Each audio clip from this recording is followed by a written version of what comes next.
আমরা নির্মাণ শ্রমিক প্রয়োজন পড়লে মাথায় কাপড়ের কাপড় বেঁধে এসে আমাদের নিত্য দাবির জন্য দাঁড়িয়ে যাব। আপনারা আমাদের প্রত্যেক ডেভেলপার কোম্পানির শ্রমিকের সেফটি ব্যবহার বাধ্যতামূলক রাখতে হবে। সেফটি না থাকায় অনেক নির্মাণ শ্রমিক বিল্ডিং থেকে পড়ে মারা যায়।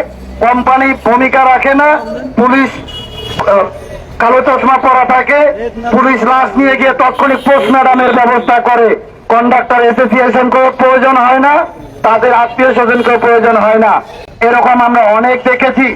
দীর্ঘ 15 বছর আমরা কথা বলতে পারি নাই, আমরা প্রাণ খুলে কথা বলছি সেই প্রেস ক্লাবের সামনে।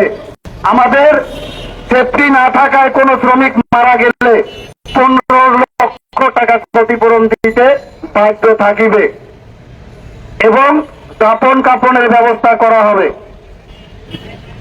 নির্মাণ শ্রমিকদের টাকা উত্তোলনে আইনি সহযোগিতা দিতে হবে।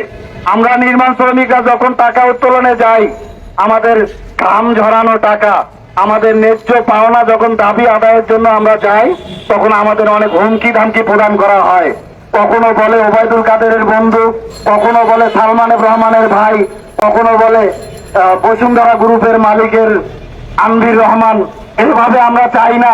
আমাদের ন্যায্য দাবি নিয়ে আমরা এসেছি। আমরা চাঁদাবাজি বন্ধ করতে হবে। প্রত্যেকটা কনস্ট্রাকশন ডিপার্টমেন্টের চাঁদাবাজির শিকার।